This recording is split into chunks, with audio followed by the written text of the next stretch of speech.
Всем добрый вечер. Итак, дорогие друзья, я сегодня весь день дома.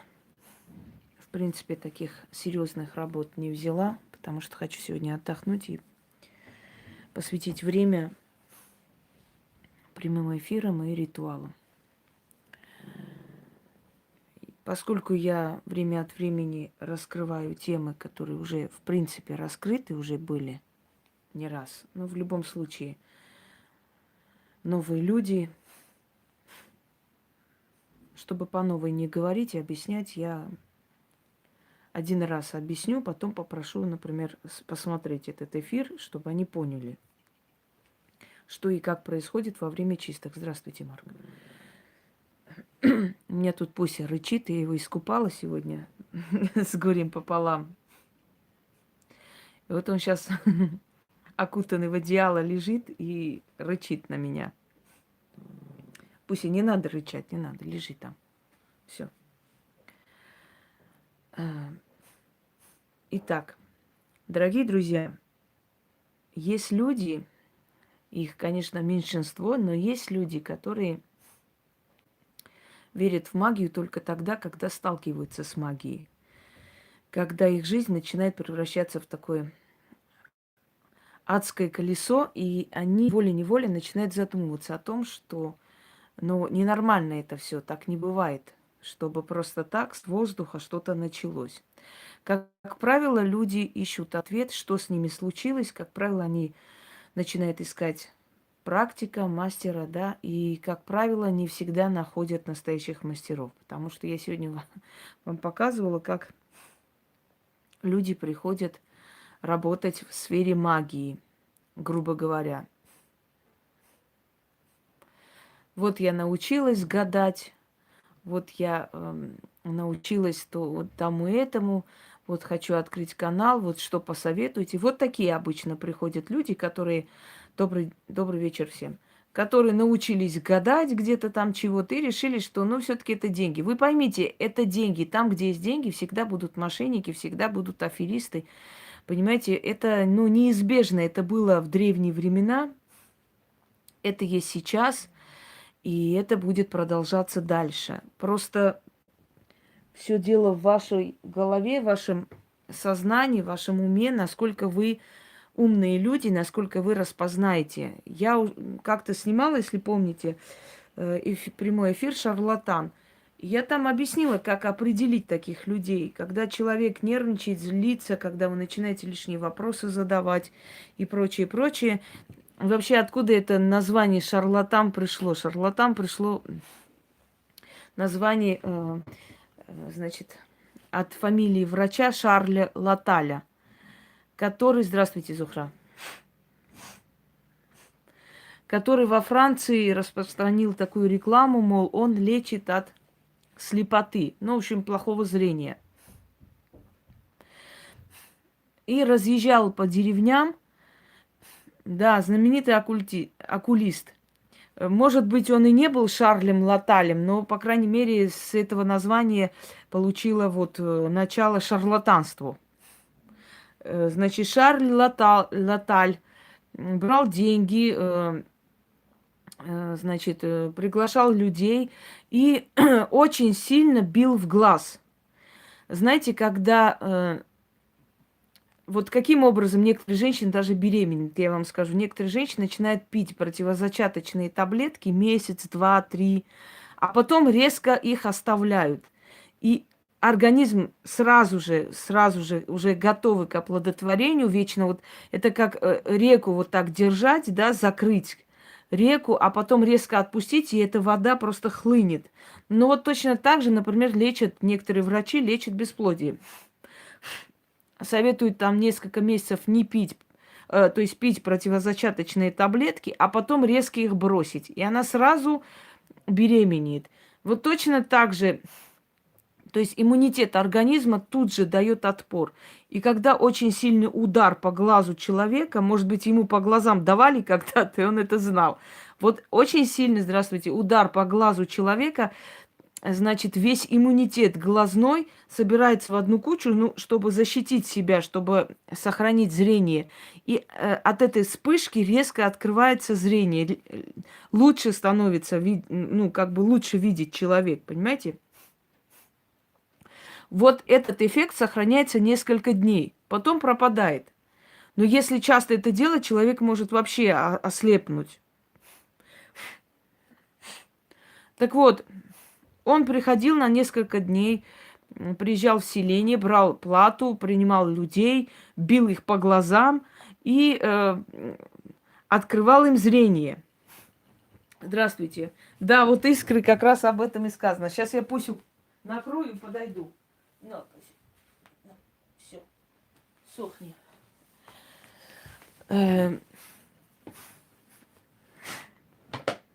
И вот пока этот эффект не прошел, люди шли. Вот он несколько дней собрал свои деньги и ушел в другое селение. Пока эти очухались, поняли, все, он уже уехал, понимаете? Значит, о чем я хочу сказать? Вот отсюда и понятие шарлатанства. То есть или кратковременный эффект чего-то, или абсолютно никакого эффекта. То есть человек выдает себя за того, кем он не является. Вот и все. Так вот, когда у человека начинает бедствие, он начинает искать выход из ситуации. Сначала он начинает... Нет, авазак это разбойник. Это разбойник, это человек, который отбирает что-то. Но это тоже, можно сказать, отбирает, только обманным путем. Начинают искать выход люди. Да? Ой, кошмар. Какой ужас. Это ж как надо ударить, ужас, блин. Я бы с такой женой не стал жить дальше. Хотя, может, этот мужик и довел, если честно. Есть такие мужики, доведут. И до сковородки, и до кувалды.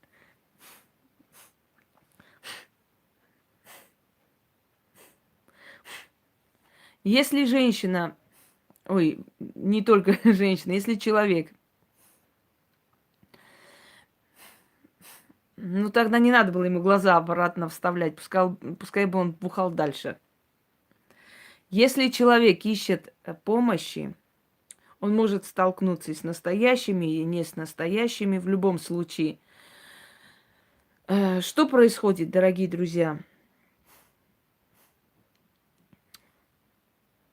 Или у человека есть великое желание все-таки найти помощь, и он будет искать дальше. Или человек разочаровывается и оставляет на самотек.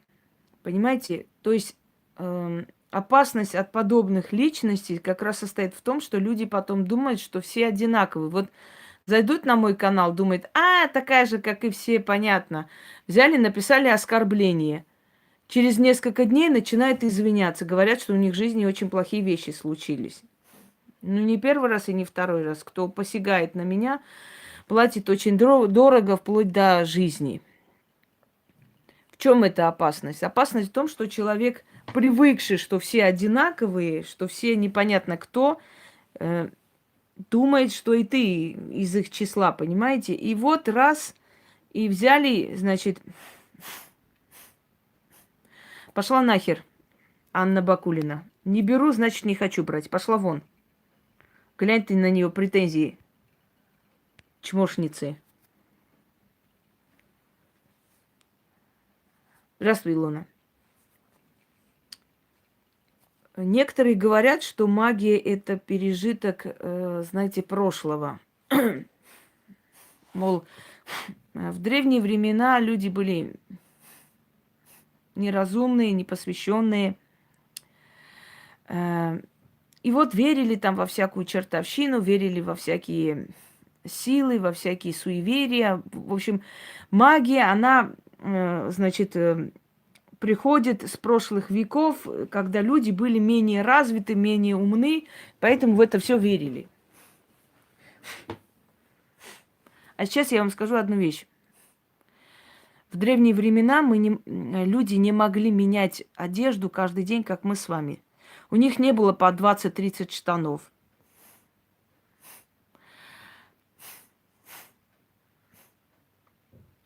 Ну вот, пожалуйста. Да, есть такие люди.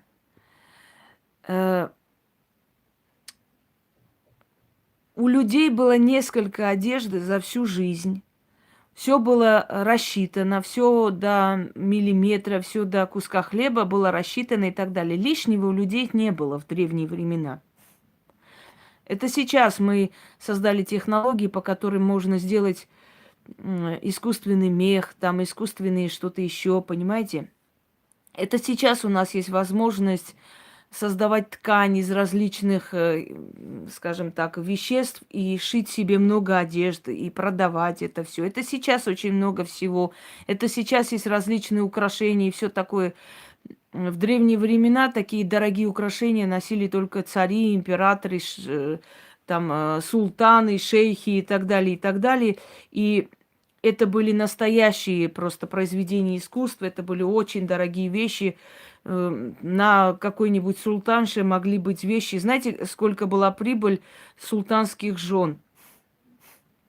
Ежедневная прибыль султанских жен – это по нашим деньгам, ну, где-то 150 тысяч долларов в день. Именно поэтому у них была возможность эти деньги иногда направлять на строительство мечетей, храмов, еще что-нибудь.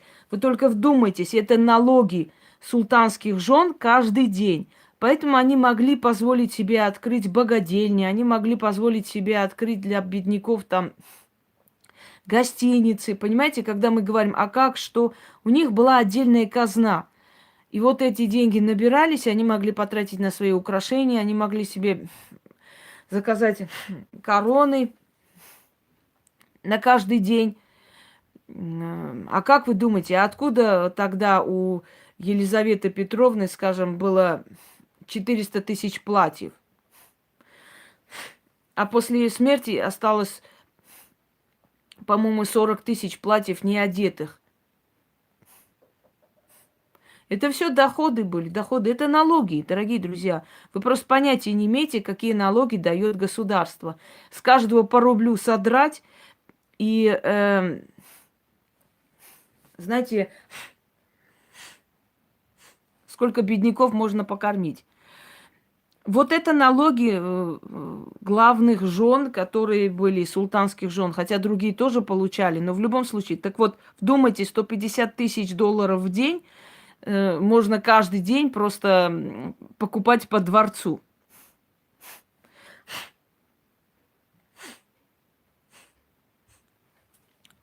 Но это были единицы. Основное количество людей жили, ну, бедно, жили трудно. Все у них было ограничено. Здравствуйте. Все было ограничено, все было как бы... Я помню, что моя прабабушка рассказывала, как там во время вот этих трудных лет, войны, геноцида и прочее, прочее, ключи находились у главной женщины не в дома, вообще у всех дома, у свекрови, у старшей самой в доме женщины находились ключи сундука, где был хлеб. И без ее ведома, без ее разрешения никто не мог и кусок хлеба есть. Были определенные часы, была определенная норма хлеба, разрезали и всем давали, понимаете? Так вот, о чем я говорю?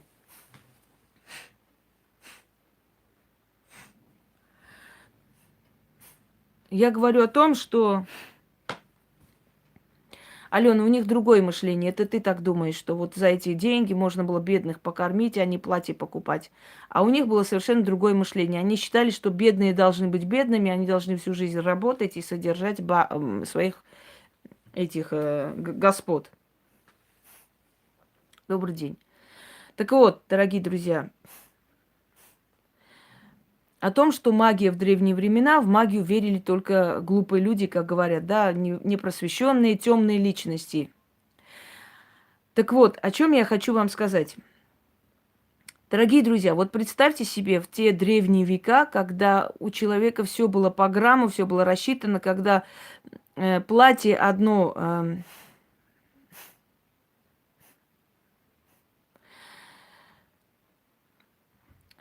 извините, я ничего не поняла, где одно платье там носили несколько лет, и обновки, знаете, были редкостью в жизни человека. И теперь представьте, они приносили ведьме тот кусок хлеба, который должны были есть сами, да.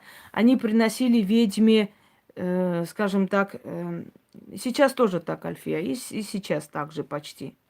Но сейчас нету той черты бедности и нищеты, чтобы у человека было одно платье на 5-6 лет. Понимаете? Сейчас этого нет. Сейчас есть очень много дешевых платьев, которые можно себе позволить купить и хотя бы менять иногда. Сейчас есть огромное количество распродаж. Тогда был дефицит. Дефицит это когда, знаете, есть, то есть нету товара, но есть деньги. Вот человек мог понакопить, но он должен был где-то заказать. Нужно было где-то заказать, где-то найти, где-то купить, и он очень дорого стоил. И поэтому это то, что покупали, один раз там носили на всю жизнь. Там свадебные платья перекраивали, потом делали из них там какие-то платья на выход и так далее. А сейчас у нас в основном кризис. Хотя не скажу, что прям такой кризис, да, как в те времена. Но сейчас кризис. Кризис в том плане, что очень много товара, покупателей мало, понимаете? Поэтому все время понижали цены и понижают сейчас. Я всегда говорю, в Москве можно жить, если у тебя свое жилье, то ты можешь более-менее прожить на маленькие деньги, потому что очень много распродаж. Но если, конечно, если ты не брезгуешь, скажем, более такими, не очень качественными вещами, то можно просто... Послушайте, денег нет у тех людей, которые не хотят эти деньги создавать. Давайте будем честны. Денег нет у тех людей, которые не желают дальше ничего делать. Вот и все. И у них нету этих денег. Все, опять эти дебилы сюда влезли. Теперь послушайте меня. Вот в древние времена, когда было тяжело людям, когда кусок хлеба был на счету, они носили ведьме, которая должна была им помочь. Или заговорить от болезни, или что-нибудь еще. Вот вдумайтесь только. Если бы люди, которые верили в магию, древние люди, да, как говорят, были темные, глупые люди.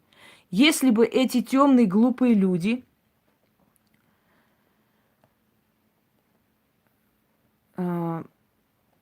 приносили последний кусок хлеба, который был предназначен для них, и отдавали бы ведьме, и не получали бы результат. Я вас уверяю, что этой ведьмы она бы не осталась жива потом. Ее бы изгнали сначала вообще из общины, а потом полностью бы изгнали. И следа бы от нее не осталось.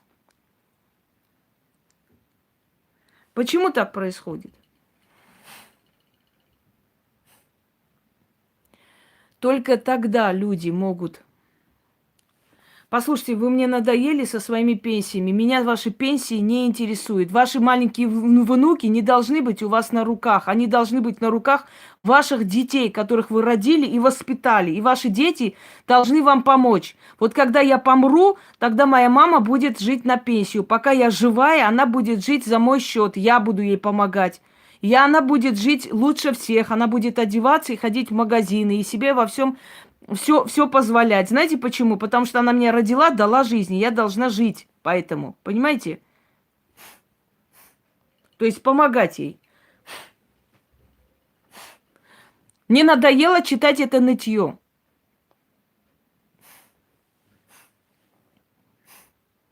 Мне реально это остоебенило читать каждый раз. Вот пенсия, вот дети маленькие. Почему маленькие дети у вас в руках? Вы говорите, на моих руках. Почему они на ваших руках, а не на руках ваших сыновей, дочерей, которых вы родили и воспитали? Почему они должны быть на ваших руках? Значит, вы воспитали недостойных детей, но значит, расплачиваетесь за это. Все. Конец.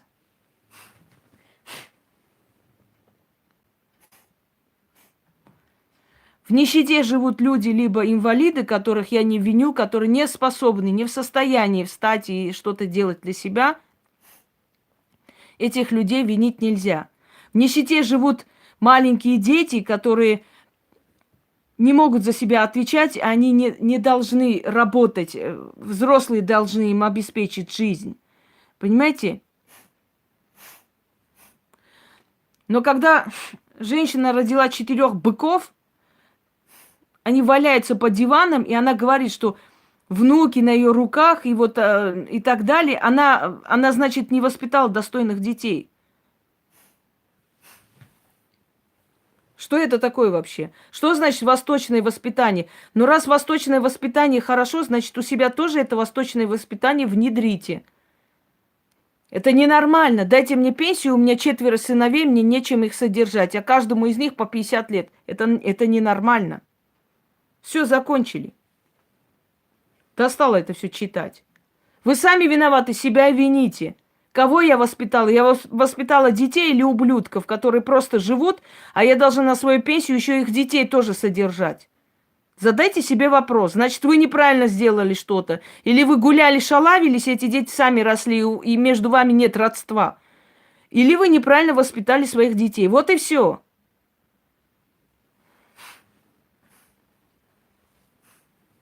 Да, я согласна помогать детям и инвалидам. Но я не согласна платить налоги больше, больше и больше, чтобы кому-то еще больше дали пенсию для того, чтобы он содержал своих сыновей алкашей. Понятно? Было бы вообще хорошо, если бы люди имели право свой налог направлять туда, куда они считают нужным. Это было бы вообще замечательно. Я бы свои налоги направила на онкобольных детей, чтобы им помогали. Заладили, реально. Я говорю о другом, вы лезете со своими пенсиями. Не надо сюда лезть.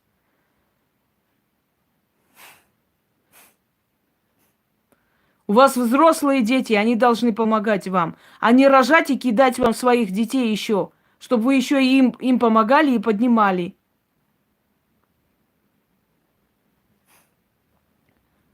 Если человек не способен себе помочь, я этого человека пожалею, я ему помогу. И помогала. Я сейчас не собираюсь говорить, где и как. Но если человек здоровый бугай, он должен сам зарабатывать и содержать свою мать. Ролями меняются люди, понимаете? Сначала мать содержит, поднимает детей, потом обратное происходит.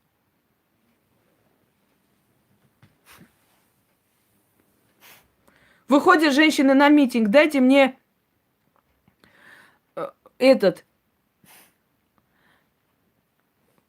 дайте мне пенсию, у меня 4 сыновей, вот я должна им помочь. Почему ты должна им помочь? Они тебе должны теперь помогать, они.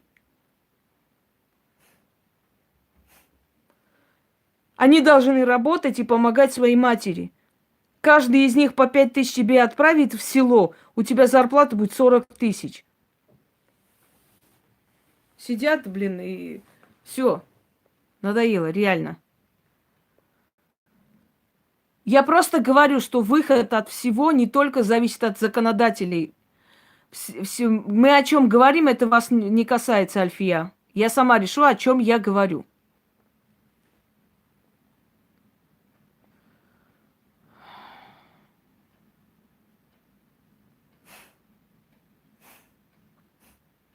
Все, начали.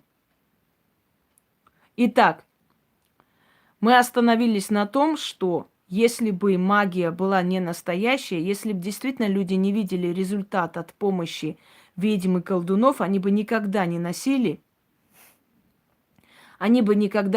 свой кусок хлеба и вот какую-то часть продуктов или чего-то еще к ведьмам не носили бы никогда, дорогие друзья. Именно потому, что они были разумнее нас с вами, они все рассчитывали и прекрасно понимали, что это работает, именно поэтому они носили. Не потому, что они были темные люди, а потому, что они как раз самые такой необходимые брали от себя, отрывали и относили туда, потому что знали, что будет результат. Это значит, что магия существовала издревле и существует сейчас. Именно потому, что всяких там гадалок и всяких этих магуек развелось, как собак нерезанных, вот именно по этой причине магия во многом потеряла уважение к себе. Но когда люди встречают настоящих, когда видят настоящие результаты, они понимают, магия есть, существует. Просто надо искать и найти настоящих профессионалов. А что касается шарлатанства, оно есть везде, дорогие друзья. Оно есть в каждой сфере.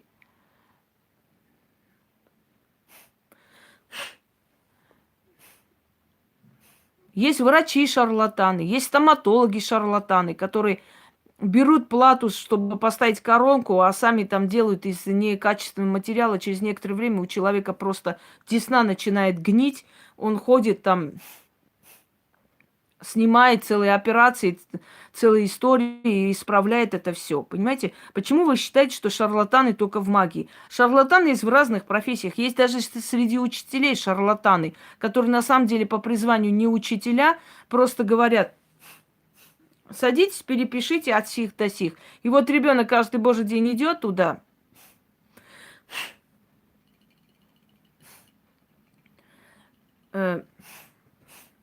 Каждый божий день ребенок идет в школу, переписывает, приходит. Он знания не получает. И в итоге, когда идет в университет, ему говорят: как же тебя учили, если ты ничего не понял? А потому что учительница была шарлатанка. То есть она не была учительницей, да, по призванию своему. Она просто просиживала штаны, извините, красилась, шла, получала деньги.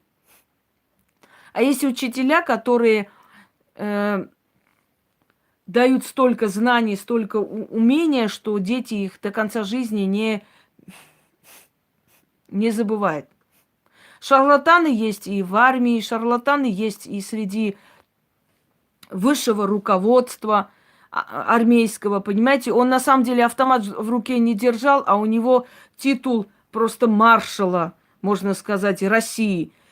А он в жизни не воевал нигде. Как он эти титулы? Он шарлатан. Он понятия не имеет о войне, он понятия не имеет о стратегии. Ему армия не нужна, поэтому он армию разваливает, потому что он понятия не имеет, как этим всем справиться. Шарлатаны есть среди руководителей стран, которые понятия не имеют, как править, приходят, садятся туда. Понимаете? То есть я хочу сказать, что шарлатанство, оно везде можно встретить. То есть это люди, которые не соответствуют своей профессии. То есть этому званию, которое они взяли на себя, они этому не соответствуют. То есть они самозванцы, понимаете? Так что искать шарлатанов только в магии не надо. Они есть везде и всюду. Но если поискать, можно найти. Можно найти и настоящих во всей профессии, во всех этих сферах, в том числе и в магии. Теперь, как происходит моя помощь людям? Вот вы читаете столько и благодарности, читаете столько, как бы, ну, много вы читаете, я иногда делюсь с вами, иногда люди сами снимают ролик, говорят, они хотят делиться этим всем, да, я даже понятия не имею, они ролик отправляют мне или Яне, мы загружаем, например. Хочу немного объяснить, еще раз прояснить, как происходит вообще моя работа с людьми. Дорогие друзья, любая работа с людьми – это через мир духов. Это обращение в мир духов и оттуда получение помощи. Если у человека есть неудачи, сейчас до этого дойдем, объясню. Через обращение к этому миру духов ты можешь попросить эти духи неудачи уйти от человека, и они тебя послушаются и уйдут. Смотрите, вначале не звонить, нужно написать Яне, потому что она назначает консультацию.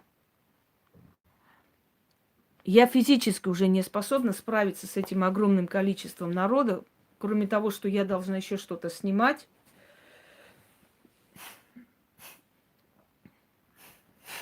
Да? Я рада. Да, Добрыня Никитич был дядей Владимира Крестителя. Бывший раб, который стал один из правителей, может, соправителей вместе с Владимиром. Этот факт очень мало кто знает, но это правда. Итак, сначала нужно написать Яне. И почему она у вас спрашивает, по какому вопросу? На самом деле мне абсолютно не нужна никакая информация от вас, но люди вначале говорят, что они пришли по личному вопросу, да, например, там, ну вот, с делами не очень, жизнь как-то, есть проблемы. А потом оказывается, что там мужика вернуть, еще что-нибудь. Поэтому она и у вас и спрашивает, по какому вопросу конкретно вы приходите. Что именно вы хотите, ну, как бы, получить. Дальше она вас запишет. С некоторых пор я много кому отказываю, потому что людей стало много, а вот качество людей страдает. И поэтому не удивляйтесь, если вы попадете ко мне в тот же день, то есть в тот же день вас запишут ко мне на прием. То есть не удивляйтесь, это вполне нормально и реально. Только по той причине, что я могу в день отказать, может быть, всем, кто ко мне просился. Поэтому такое лишнее место бывает, часто бывает, в последнее время чаще. То есть вот пришли ко мне 10 человек, вот сейчас у меня записаны со вчерашнего дня. Я не знаю, сейчас зайду, посмотрю, скольким из них я откажу. Понимаете? Дальше. Каким образом я работаю? Обязательно ли нужна личная явка? Если кому нужна, я говорю. Обязательно ли нужно фотографии? Не всегда. Фотографии нужно мне, чтобы концентрироваться, посмотреть на фотографию. Но не всегда я распечатываю эту фотографию. Есть моменты, когда распечатываю, есть, когда не нужно. Работать в основном мне приходится по фантому. По фантому сильнее и по фантому более плодотворно, чем даже по фотографии. Что такое фантом? Это ДНК души. Вот ваша физиологическая ДНК в себе вмещает информацию о вашем теле. Цвет волос, цвет глаз, строение лица, рост и так далее, и так далее. И вот это ДНК вы передадите своим детям. Ваш ребенок может быть похож на вас, может быть похож на свекровь, может быть похож на вашего мужа, может быть через 3-4 поколения в вашем роду родится копия вас от вашего, скажем так, далекого правнука, вот просто копия вы и так далее. Потому что ДНК– это то, что, скажем так, сохраняет информацию о теле человека. А фантом– это ДНК души. Ваши все страхи, ваши все желания, ваши все генетические, скажем, родовые вот эти все программы, все, что у вас есть, ваши чаяния, мечты и так далее, это все фантом. Это некий сгусток энергии, который находится внутри нас. Отказываю, потому что так считаю нужным. Никому не обязана отчитываться. Значит, вот этот сгусток энергии, фантом, то есть вся информация о человеке, вся информация о его душе, это его фантом. Если вызвать фантом, я даже давала практикам, как работать с фантомом, как его вызвать. Вызвать, а потом внедрить в этот фантом. Да, ну вот что, сейчас в наше время все что угодно делают. Вон полынь, скупленную с магазина мяса, кровь берет для жертвоприношений. И пофигу, что там напичкали это мясо хрен знает чем. И там уже давным-давно не живая кровь. Ну и что? Для лохов сойдет нормально, как говорится. Так вот, дорогие друзья, вызывается фантом человека, и через этот фантом человека работаешь с человеком.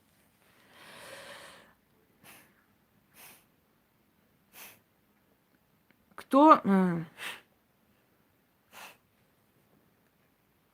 Кому я помогаю даром? Здравствуйте, добрый вечер. Я помогаю даром больным людям, у которых неизлечимая болезнь или нехорошая болезнь. Я всегда говорю, я не имею права лечить. Лечить должны врачи, и нельзя никогда оставлять лечение. Вы пропустите тот момент инкубационный, когда болезнь можно задавить. Если вы этот момент пропустите, вы можете потом не выживать, даже с моей помощью. Поэтому будьте добры, внимательно. Лечат врачи, но отсечь от вас силу смерти, призвать в вашу жизнь энергию, чтобы она вам помогла, чтобы она оживила тело, и человек справился с бедой или нашел хотя бы хорошего врача, который поможет, это я могу и делаю. Я считаю, что больные люди и так платят этой болью, с них достаточно откупа. Я считаю, что больным людям эти деньги нужны на лекарства. И очень бессовестно, и очень по-свински с них брать плату. Я никогда об этом не думала и думать не желаю. Я помогаю таким людям абсолютно даром, и вы это знаете, и я это все показывала и так далее. Если люди сами желают потом благодарить, это их дело. Но я никого не принуждаю и абсолютно не, скажем так, не обязываю потом мне что-то приносить. Это не надо мне. Дальше. Я помогаю детям, потому что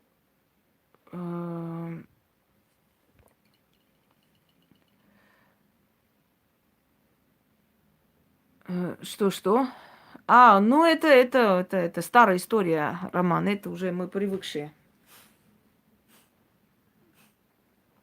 За бортом оказался моряк. Так вот,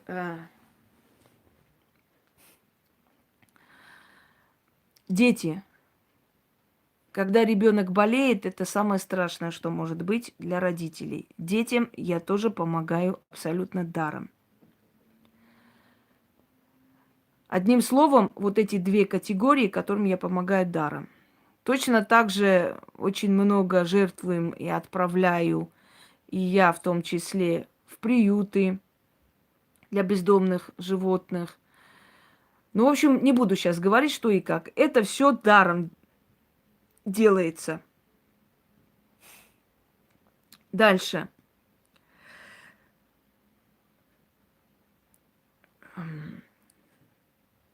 Сейчас, секунду, я даже отметила, каким образом. Как происходит чистка? Хватит мне писать эти тупорылые вопросы сюда. Диагностику делают врачи. И не таким образом обращается к людям, колхоз. Не здесь пишут в форуме. Я уже сказала в начале, каким образом обращаются ко мне люди и как надо обращаться. Вы с какого Кукуевска прибыли? Никогда не говорите мне слово «клиенты», «услуга», «поблагодарю», «я там расплачусь». Никогда мне подобные слова не говорите. Я это терпеть не могу. Услуги оказывают проститутки на трассах, клиенты тоже у них. Колдуны и чародеи и всех мастей, они никогда никому не служили. Служили им, если было нужно. Поэтому услуг я точно не оказываю. Что, почем и что, и сколько стоит и так далее. Это не картошка на базаре, который продается.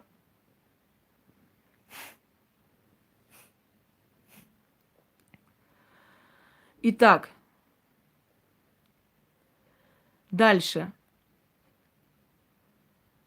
Да, ой, господи, да мне плевать на эту бабу. Это, во-первых, не баба. Это мужик-трансвестит. Давайте начнем с этого. Там бабы нету и в помине. И, во-вторых, эта тупость меня абсолютно не интересует и не колышет.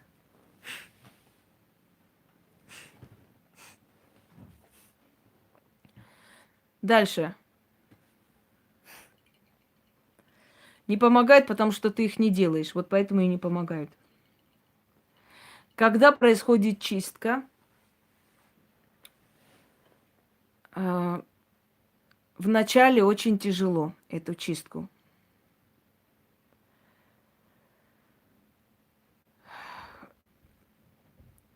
А, Больно, потому что я объясняла, как происходит чистка. Можете открыть мои ролики, посмотреть. Чистка подробно, ведьмина изба. Вот откройте, посмотрите. Это болезненно, потому что ты отрываешь,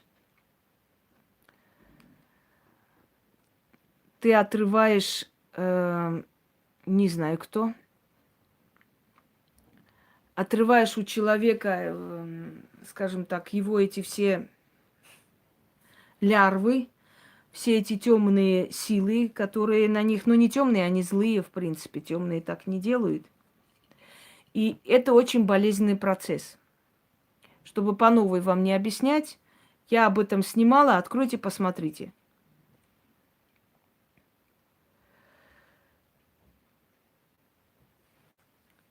Когда человека очищаешь, он как открытое поле, понимаете? И поэтому ему в это время должна быть у него некая защита, чтобы его вот это вот иммунитет души, он был в нормальном состоянии, находился до конца чистки. Поэтому временно ставится человеку защита. Это временная защита до конца чистки.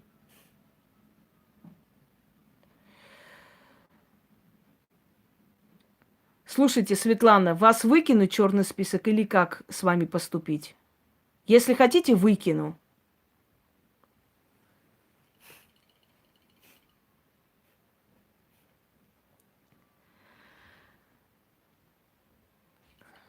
После того, как чистка закончена, дорогие друзья, через 2 недели, как только у вас начинают поправляться дела, я обычно рекомендую ускорить это все и по возможности делать определенные чистки самим. Как-то это быстрее идет процесс. Потому что моя работа, она, естественно, она сразу это все убирает, но потом остаточные явления, чтобы долго не ждать, можно убрать самим, делая чистки. Чистки вообще всю жизнь стоит делать иногда. Мы живем в обществе, общество не очень доброе к нам. И нам нужно иногда очищать свою энергетику, убирать, зависть убирать и прочее, прочее. Потому что мы же за руку не ведем людей всю жизнь. В любом случае им надо иногда себя обновлять. Но основные вот эти проблемы, которые были у человека, эти основные проблемы уходят. Человек становится более фартовый, более везучий. Мир начинает меняться вокруг. Становится легче, становится уверенности больше. Ну, вы сами это почувствуете, вы сами читали и видели тысячи СМС и благодарность, я сейчас не буду это напоминать. Меняется жизнь в корнюю, просто на 180 градусов все меняется. Начинает, да, открывается дорога, открывается такой, знаете, удачливый момент, удачливый период и прочее, прочее. Когда у человека закончена чистка, закрывается работа, открываются дороги судьбы человеку и призывается стражник. Вот. Это уже не защита просто, это стражник. Это некий дух, некая сила, которая будет находиться с вами, ну, практически всю жизнь. Оберегать, охранять, давать вам подсознательно подсказки, убирать от вас ненужных людей и так далее, и так далее.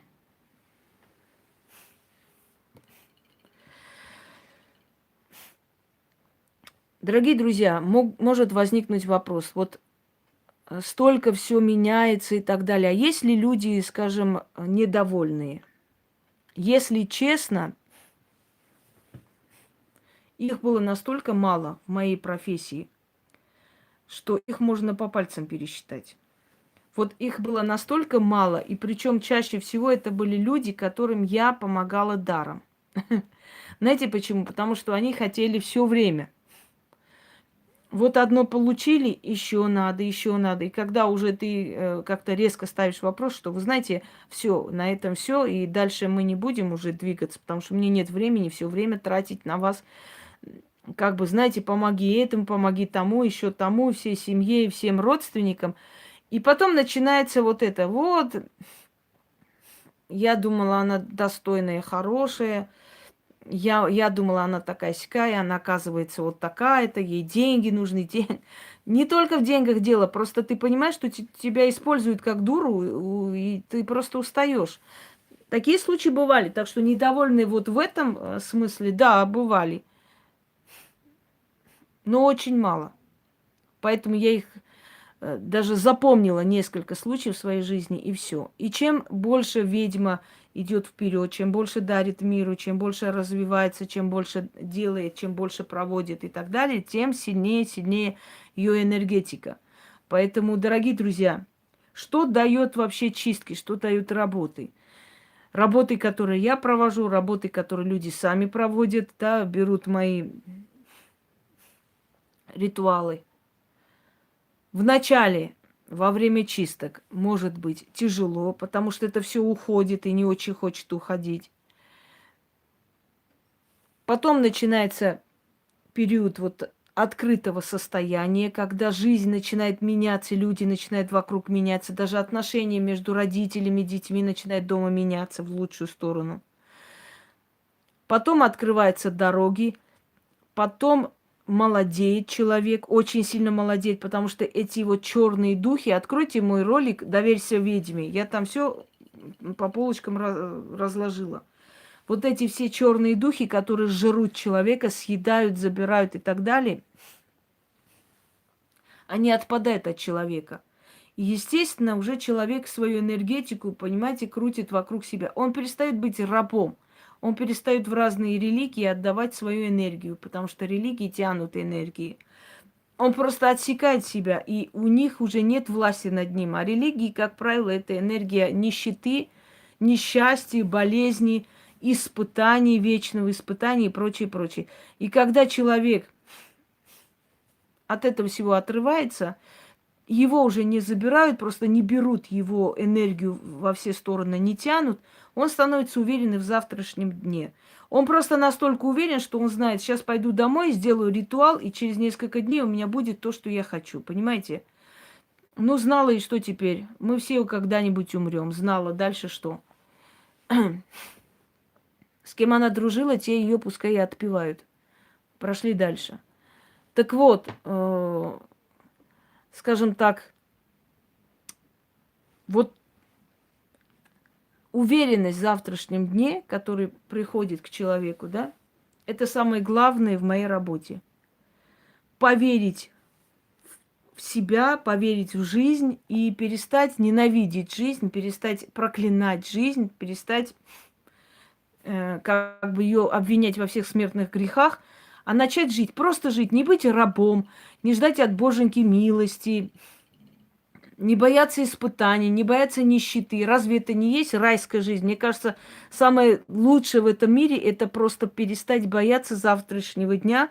И когда тебе приходят идеи, что ты можешь делать, как ты можешь поменять, когда женщины худеют, берутся за себя, знаете, берут себя в руки, когда есть смысл в жизни, когда люди получают возможность купить квартиру, дом, отделиться, отдельно жить спокойно, там что-то себе приобрести, что-то получить в дар и так далее, и так далее. То есть мир духов начинает вам помогать, дорогие друзья.